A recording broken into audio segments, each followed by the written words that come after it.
Let's try something fun.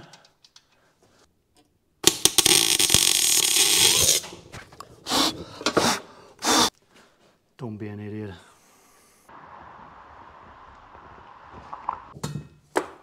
Whoop.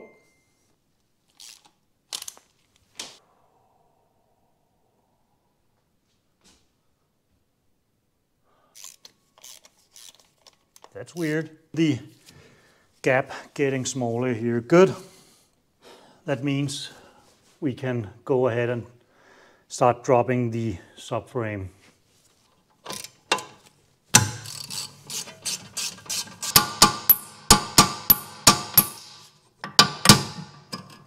Okay, now this part of the subframe is ready to drop.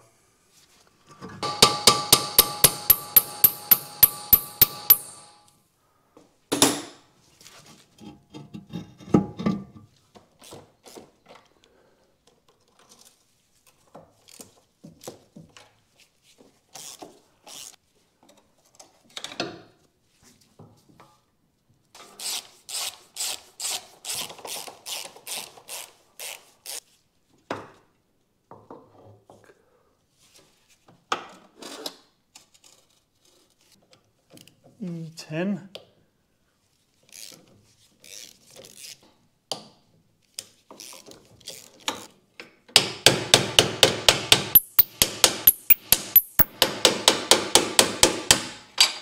Good.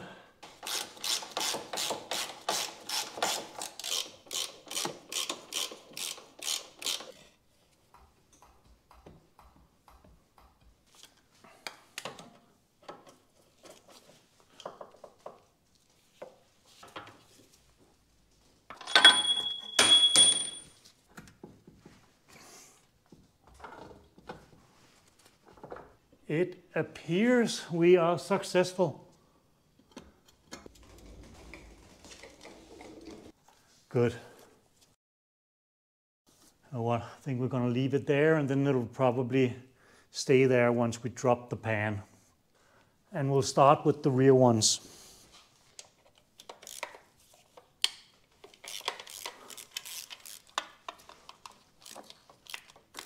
All right, with the two E10 removed from the gearbox side, we're gonna remove all the 10 millimeter ones holding it to the actual engine block.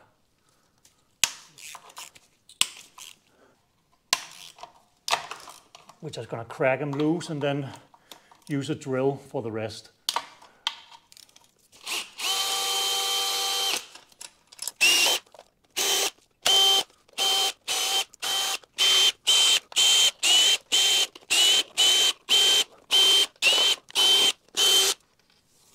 Okay, now I'm pretty positive there's none left.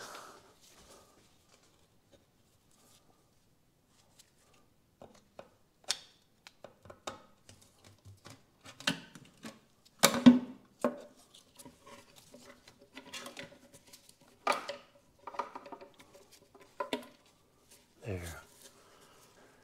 And then for the oil pump,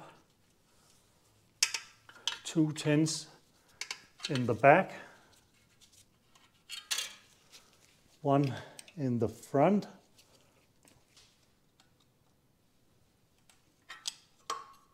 and this O-ring here will need to be replaced. Let's see how tightened this is. Now this is counterclockwise, so if you turn it clockwise, it will actually unscrew it. Let's see what happens here.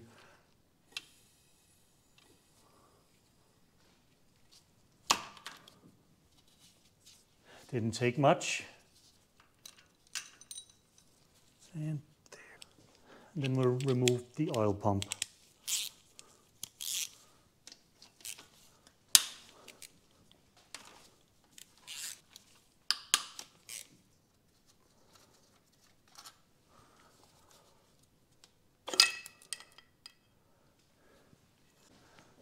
Let's try something fun.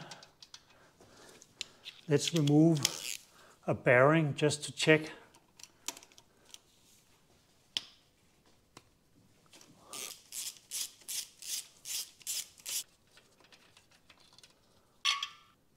Damn, not much really.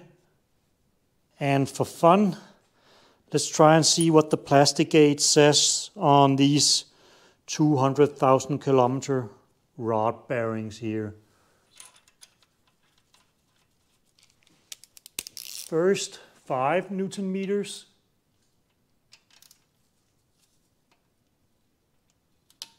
There. And then 20 Newton meters. 1, 2. Then we need to figure out 70 degrees. Let's see if I place this maybe here.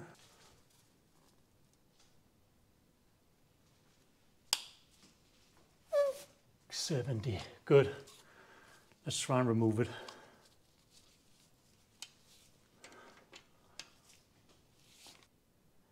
Appears that white one matches. The green here is too small. Then the white one seems to be more correct. What size is that? That's 0.038. Then we'll need to clean off the old residue here. Sometimes a plastic spatula can help. That way you don't risk damaging the crank. It would appear from at least the first set of bearings here that they're actually just fine with over 200,000 kilometers on them. And there's no excessive bearing play, at least for this one. Let's do the rest and see what happens.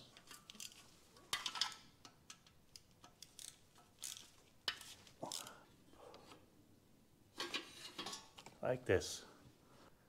Let's start with cylinder number 2 here now that we already have the pan off. First, we need to remove the actual bearing. Simply just press it up and then I push it out where there's room and simply tilt the bearing and then it comes out. Good. Here's all the parts we should need. Let's see, let's try and open this one. Be careful not to scratch or damage the bearings, obviously. There doesn't seem to be any upper or lower end on these bearings here. They all have the same part number. Sometimes there is, and they're color coded usually. First, we remove this, then we grab a clean cloth. Small notch here, small bump there.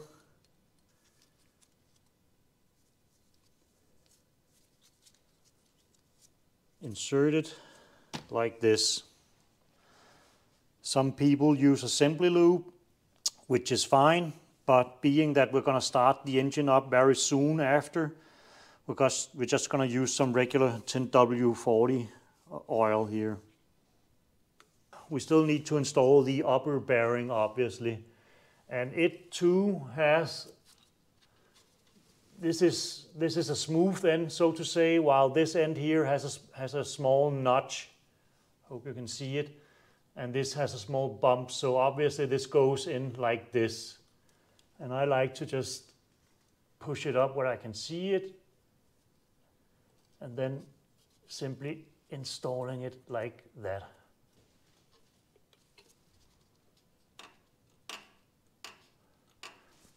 And then lower it back down and be careful of not hitting the actual crank like this.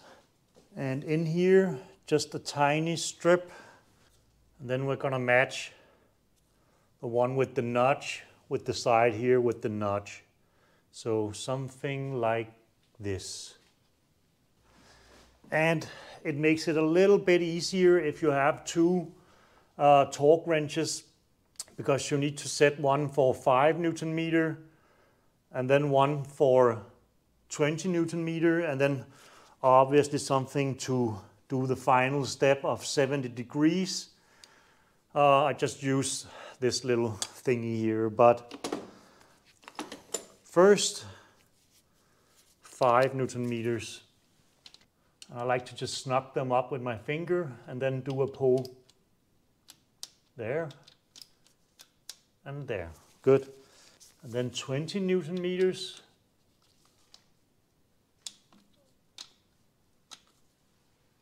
Like this. Hold this while doing it. There. Then we're gonna do the same here.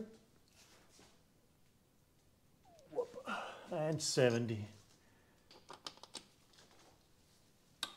Just gonna... Green is too small, then white here. This one says 0.038. Then obviously we're gonna clean off the old residue here. I'm gonna add some oil here, there, and some oil for the bearing. And then some oil for the new bolts. Notch here, notch there. So it goes together like this. 5, 5. There. And there. Like this. 5, 5, 20, 20, 70, 70. This one here is good. Now we just need to do the rest. Here you can see the old rod bearings. It seems that cylinder 1 and 6 had the highest wear, but none of this you can actually feel with your fingers anywhere, not even on this one that appears to have a little bit of pitting. Using some plastic gauge here, these little strips. The new measurements were 0.038 for all of them. And that's actually a good thing in my opinion. Spec calls for 0.020 to 0.055, with middle of the range being 0.37. So these are actually right in the middle of recommended factory specs. So I'm very pleased. And also, I've been told not every M54 B30 has this, but this has a forged crank, and you can see it from this little forging mark here, this white little area here, and here as well. Very pleased. Now we just need to clean off this here and kind of restore the oil pan, and then we'll slap it back together.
Don't be an idiot.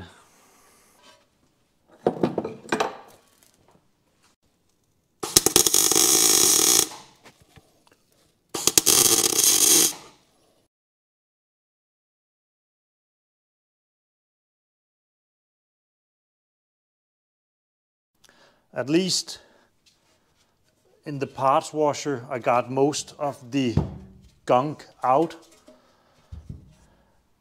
And now the oil pan is at least somewhat clean.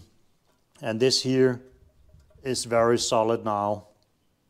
Now, this one here, we did try and weld something to it so that we can remove this broken bolt here, but almost burning down my dad's garage in the attempt, and this one breaking further in. We're gonna have to actually drill it out.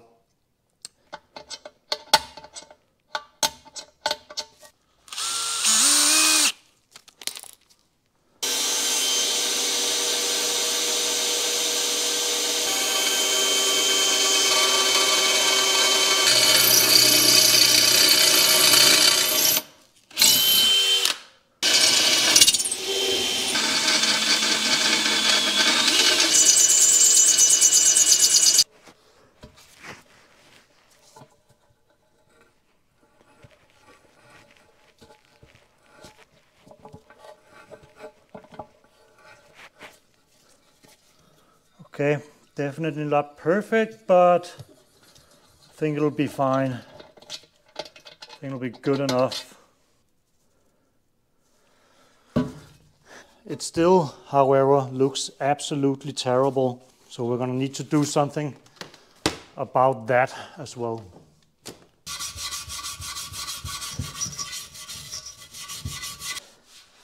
Slightly better. I think that's what we're gonna have to do. Okay, so definitely not perfect, but a lot better. I think what I am gonna do is I'm gonna clean it and then I'm gonna paint it, and I'll paint it an aluminum finish color, and hopefully that will make it look great again. But I think that we've managed to remove most of the corrosion.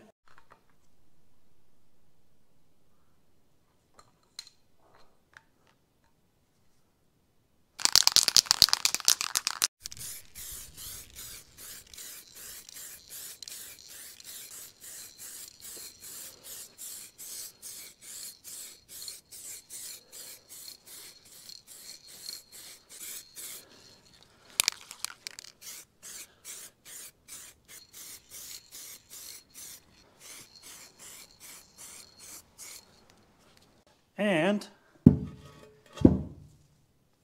here we have the new oil pan.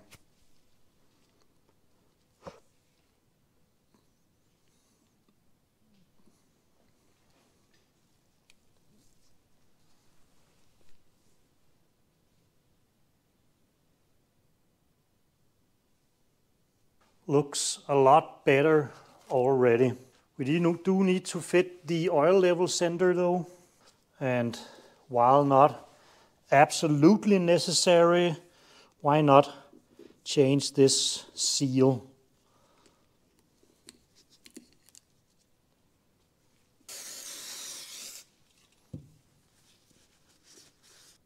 There's no up and down here or special position, it's really just tuck it in there. And then here, these are way too dirty.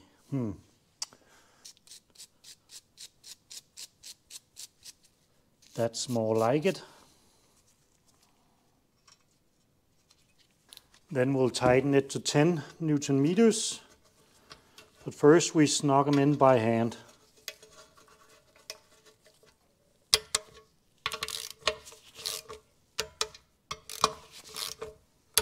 Like this. And now this oil pan is ready to be installed. Little oil scraper here. 25 Newton meters.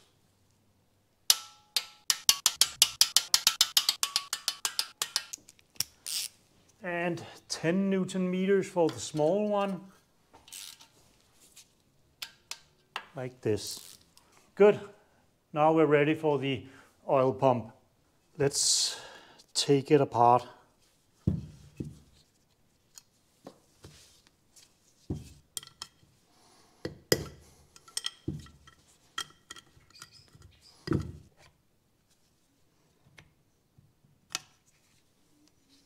Dots facing towards the cover.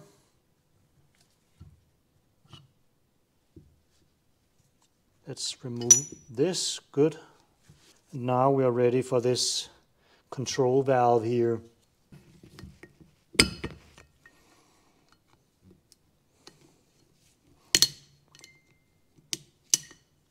There.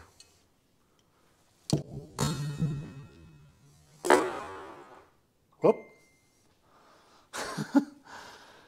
That one came out on its own.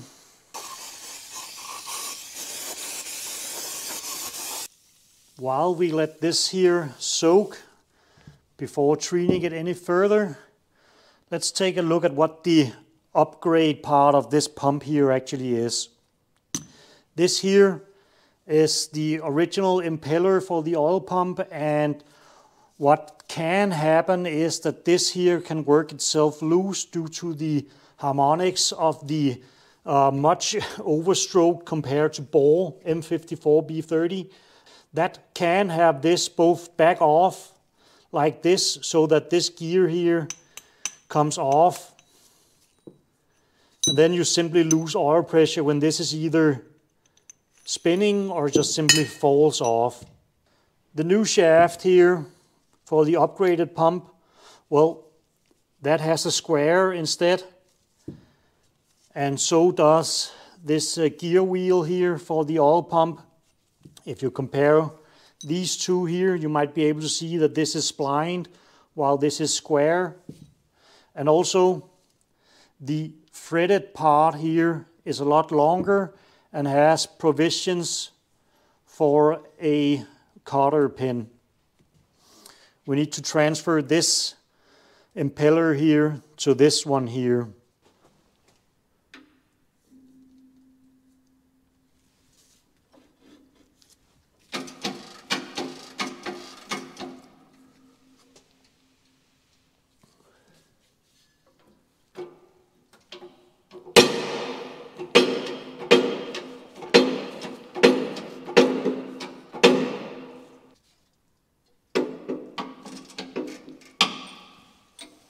Good.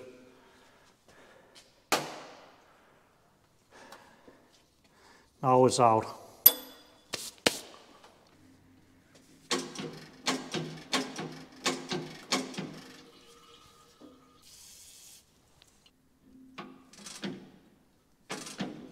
There.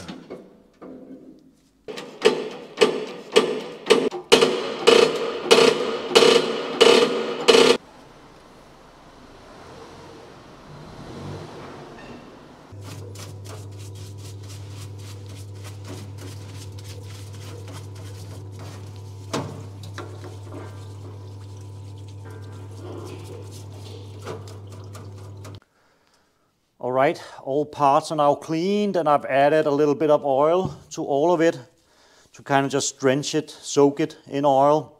It's an oil pump, so it can't actually have too much oil.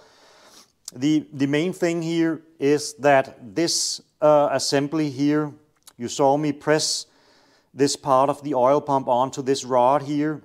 Now this measurement here is the critical one, because that will determine, I'll just use the old one for reference, that will determine how far, like this, how far in and out this gear here actually sits.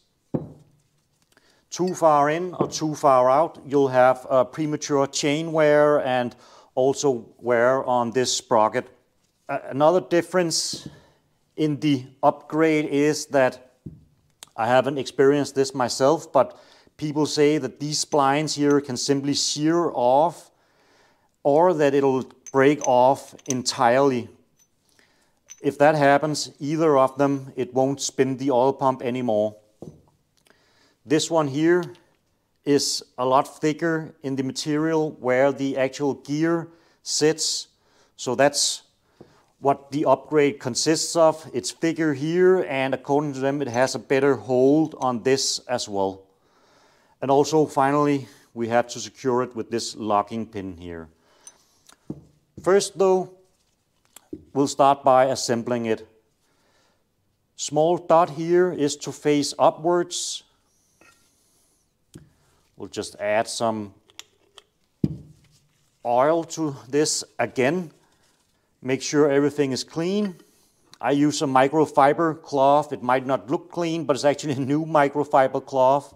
With this looped up and moving freely, now it's time to install this one here.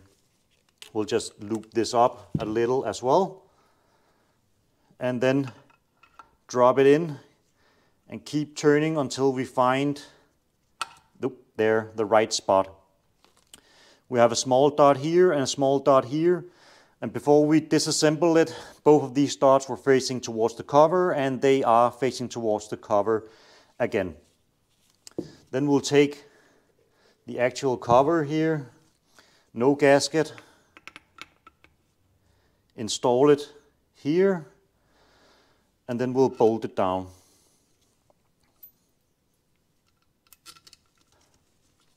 These are to be tightened 10 Newton meters.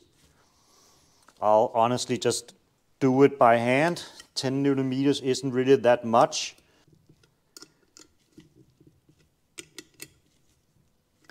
Next up, we install the oil control valve. That one might be a little bit more tricky. All things here are already looped. This downwards, like this. Then a spring, there's no up or down, like this. And then this little cup here. This O-ring you should replace. I have just gone and bought a completely new one, being that it's not that much more expensive than just a new O-ring. And this seems to move freely. And then we need the actual locking ring. How exactly I'm gonna do this, I'm not sure, but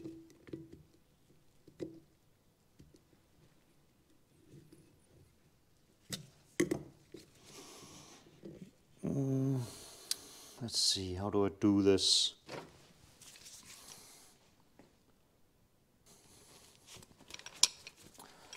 I have no idea if this is gonna work.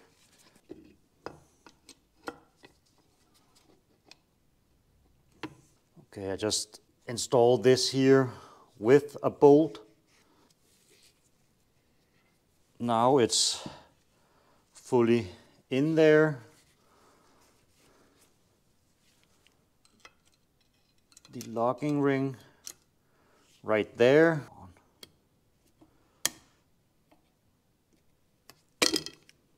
No, I think it's partially in there. Just need to do like this, and there it is. What an absolute pain in the ass though. I just remembered that these here came out when I cleaned it, so I'll have to install those again. One goes there, whoops, and the other one there, and then reinstall it.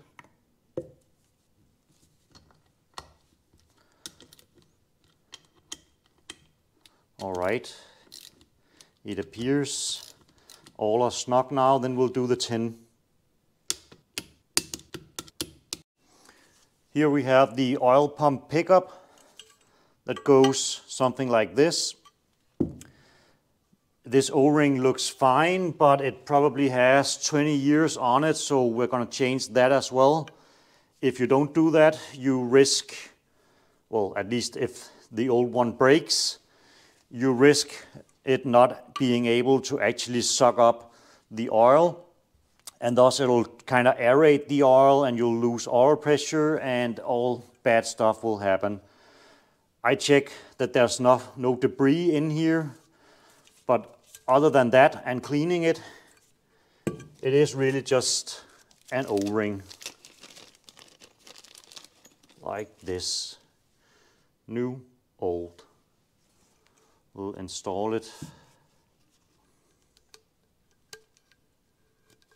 like this, add some oil to it, and then see if we can test fit it.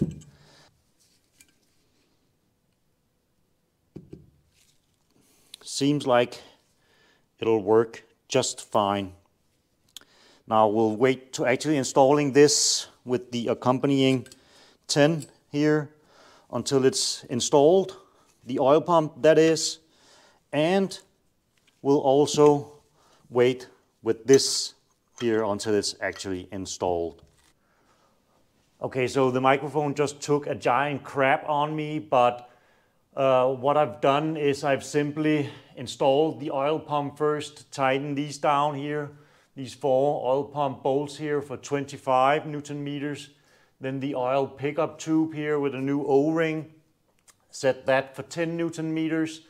And then I tried using my torque wrench, but it felt unnatural to tighten this 25 Newton meters. So I switched the torque wrench to a different one.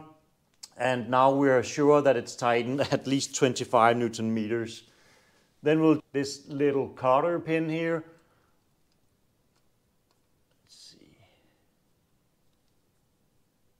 Like this, push it further in, then we'll bend these here.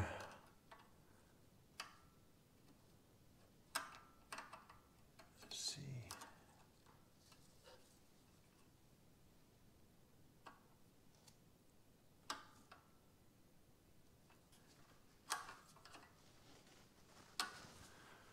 And so we're finally ready for the actual oil pan.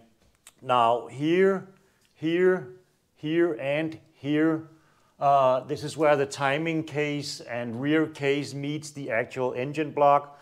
Those here need a small dab of RTV or a gasket maker of some sort, otherwise it will leak. First though, to be sure the mating surface is as clean as can be, we're just going to use some brake cleaner. Then we're going to add something BMW themselves calls dry bond.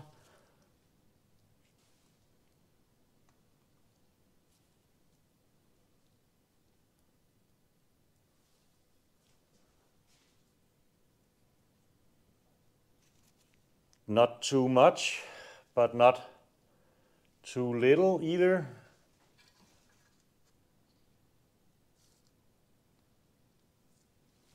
Like that. And here's a very small tip, but quite handy. If you use very small zip ties, just 2 places will be enough really. Then you can absolutely toss it around without the gasket actually going anywhere. Add a bit of oil to this.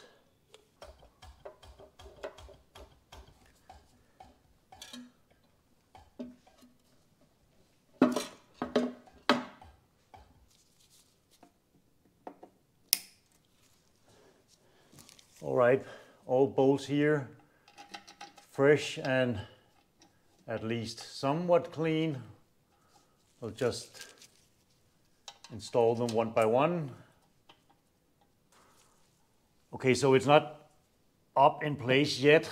Once it gets there, it needs to stay there due to the dry bond, so we'll just do a little at a time.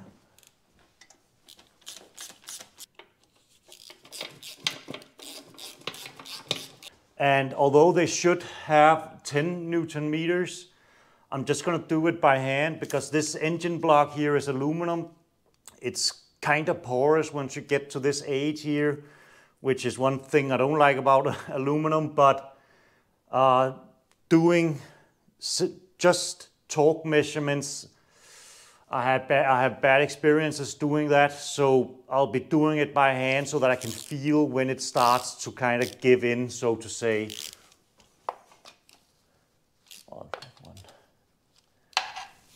What?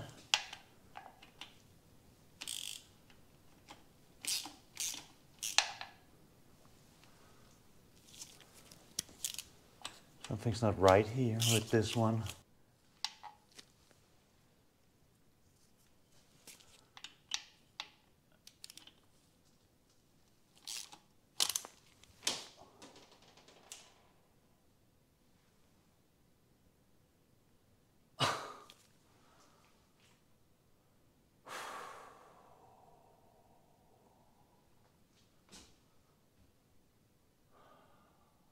You gotta be fucking shitting me.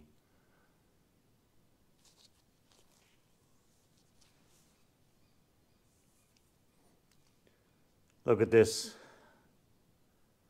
This tiny little bolt here snapped.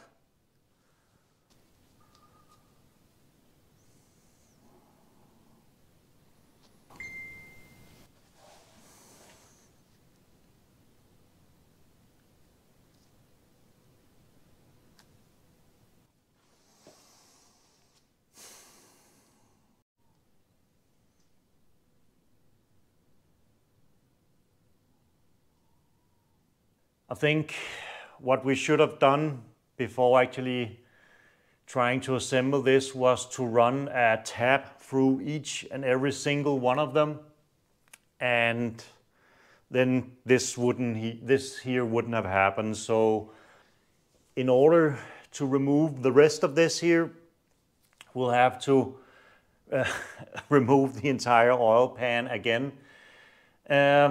So let's just do it.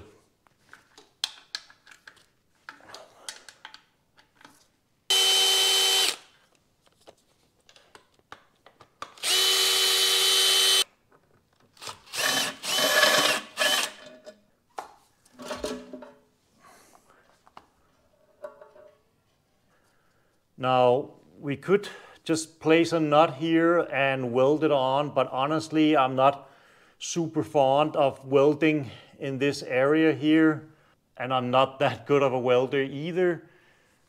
So I think what we are going to try and do is see if we can use a bolt extractor on it.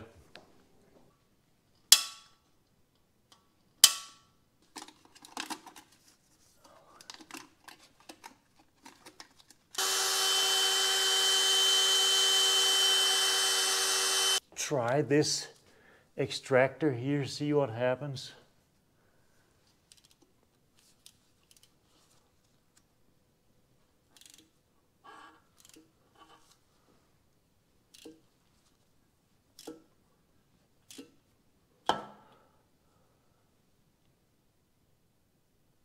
Oh, you gotta be shitting me.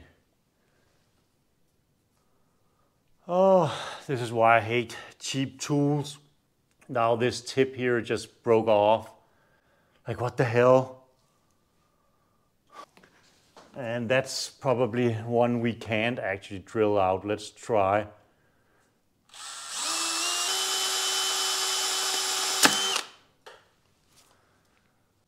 Is it possible that I'm really just kind of stupid?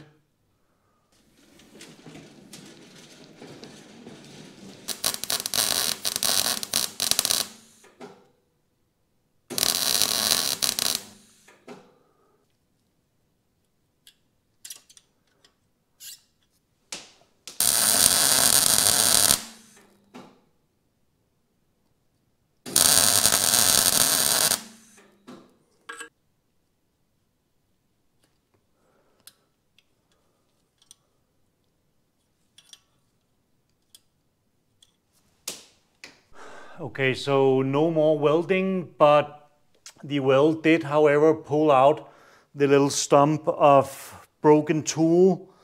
So that means that we're maybe able to at least try and drill through again.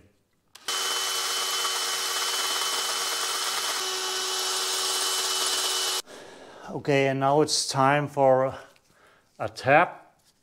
And the easy way to find out if it's the right pitch, the right fret, is simply just laying them on top of each other. They match. This is M6, this is M6, so we're good to go. We'll just give it a little bit of oil here, and then, whoops, we'll try and screw this in.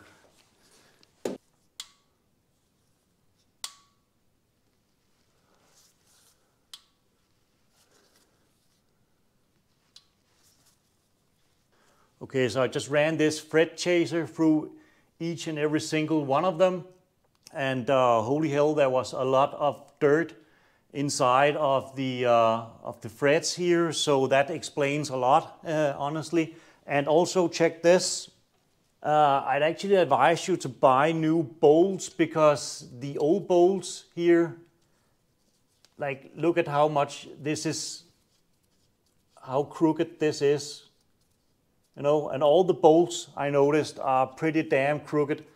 Now, it's weekend here and I can't get new bolts. I'm honestly gonna reuse them.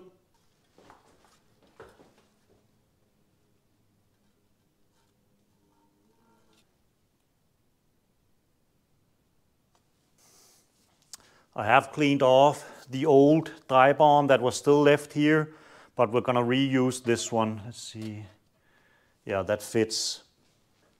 And then again, grab two very thin ones, and we'll probably use this one here. And then we'll do it here as well. This will ensure that the gasket will at least somewhat stay in place while we made it to the engine block. That one's in, and we'll do, then remove the strips like this, and like this.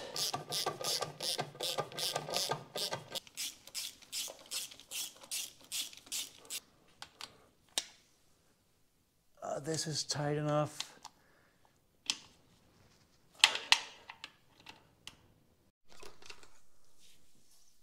For this bolt here, I actually just used a stainless steel one. You might want to consider adding some anti-seize to it, because that'll help protect the threads from galling, which stainless steel does often. But other than that, there's really nothing in the way of using a stainless bolt in aluminum. All the rest, though, we could continue using. And finally, we managed to fit a new one here. Now, the old one we had to drill out, so I had to order and buy a new one, but it is actually in.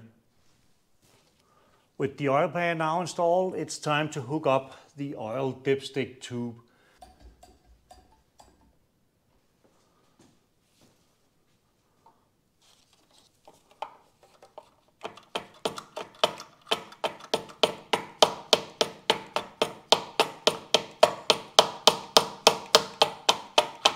Like this. And then for the 13, a 13 to tighten it down. And there. That means we can then hook up the oil level sender like this. Has a small holder in here like this. That means it's now time for the front subframe, which is a moment I've been looking forward to a lot, because that means we're actually getting somewhere. So let's do that.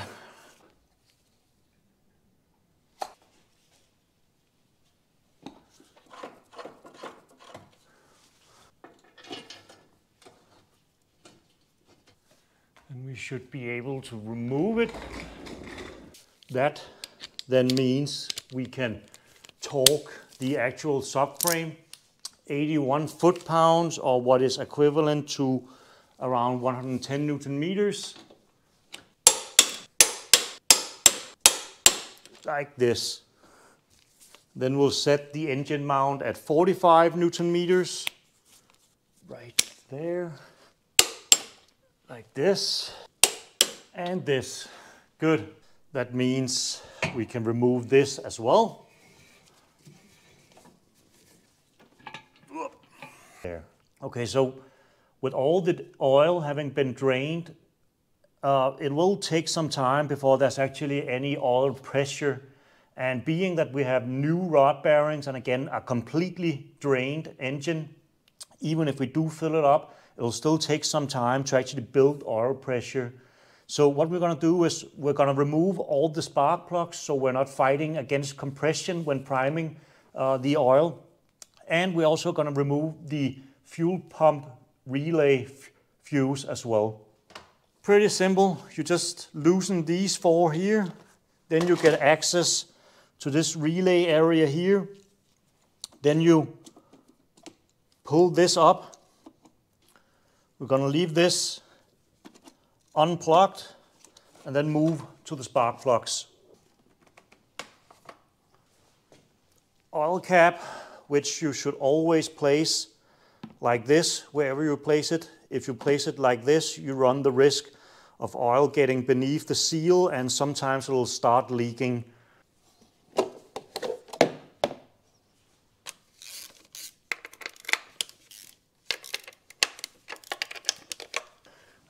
You know what? Maybe we shouldn't be lazy. I can see getting that spark plug out in there, while probably not impossible, it will be a lot harder.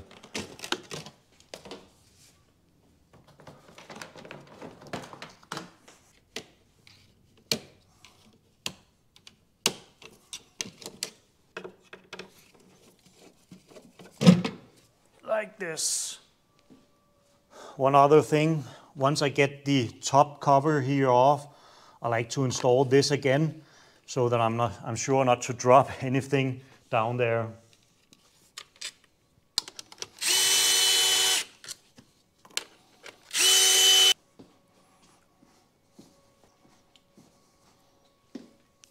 '16 socket.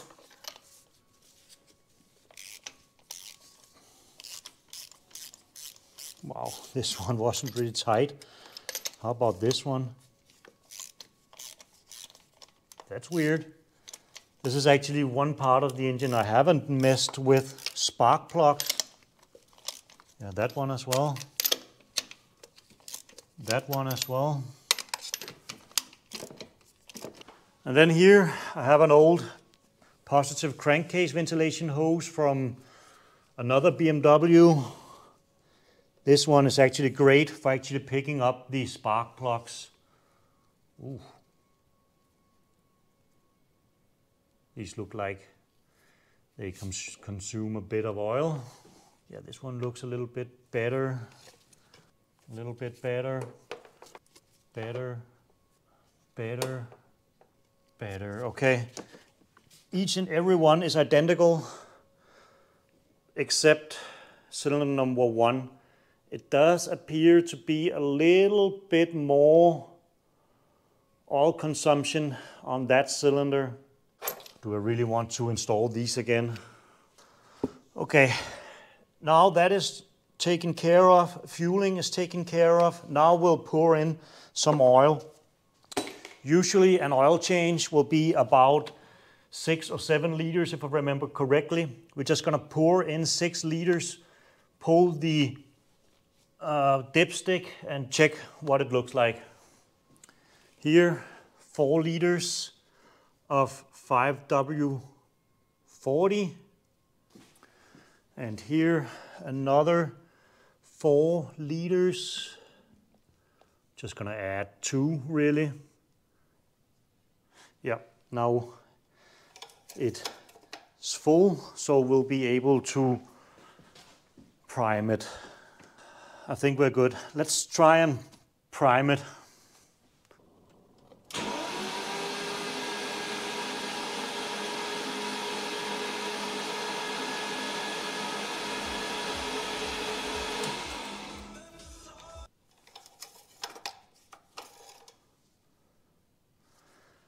Doesn't appear to have used any oil yet. Let's try and prime it again.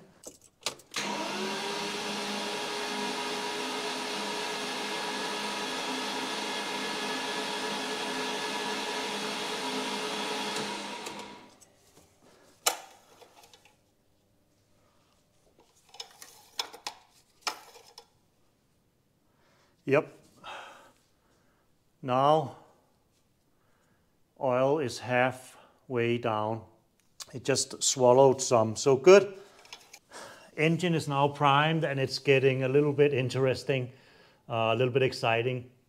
It's not that I expect it to be knocking or anything, but it's been obviously a much bigger task than anticipated.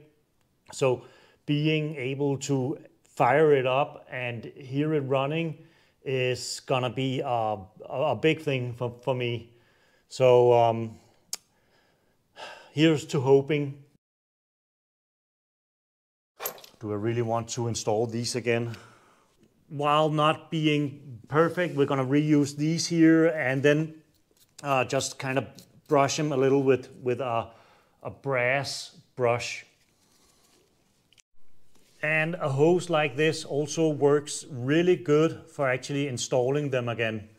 Here goes. You see?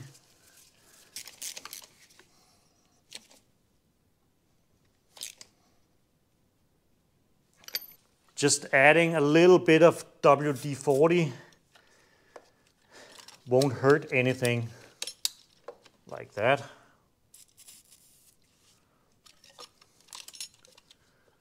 And like that. Don't ask me why I'm using an extension this long. Okay, I still need the servo pump, which I'm not gonna install yet because the next video will be an overhaul of the entire front end, including the front subframe, brakes, wheel housings, rack, everything. So I'm not gonna actually install the steering components. We're gonna start it up now and hear what it says, if there's any knocking, but we can't actually run it for that long because there's no accessories installed. So and without a belt it won't turn the water pump either. So even though all cooling is hooked up, it's not actually cooling. But we'll be able to hear if we somehow messed up or if it explodes in our faces. And by God, I really hope it'll just fire right up. But let's find out.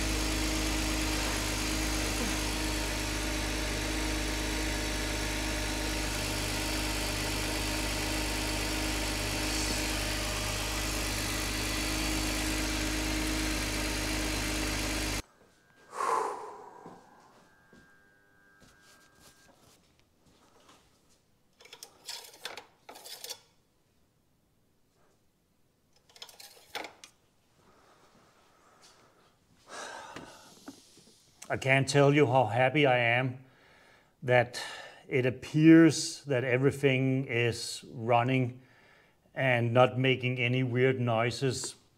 I'm gonna be honest with you, I didn't expect of this to take so much of me to actually do it, because I have done a lot of rod bearings over time, but this one, for whatever reason, just fought me with bolts that were broken both in the oil pan and the engine block, and then trying to drill that out of brakes or other things, whatever. It surely hasn't been super easy to cap this off, to make some kind of conclusion, to see if I can add a little bit of advice if you were to do it as well. Well, once you get the oil pan off, make sure that each and every single thread is cleaned. Use a thread chaser or even a tap if you don't have a chaser. Just make sure that those are clean. Also, do remember to change the O-ring for the oil pump pickup tube. No matter if you actually do an upgrade of the oil pump, or if you just kind of go in there to change the rod bearings as such. Consider buying new bolts for the oil pan. There are 21 smaller ones, and then 2 medium length, 2 long ones, and then there's 3 coming from the transmission side. But at least those 24 of them, the ones that actually come from the underside up, seriously consider changing those. That's going to be it for this video here. I hope you found this video helpful or interesting, and if you did, please consider liking or subscribing. Thank you for watching. Bye.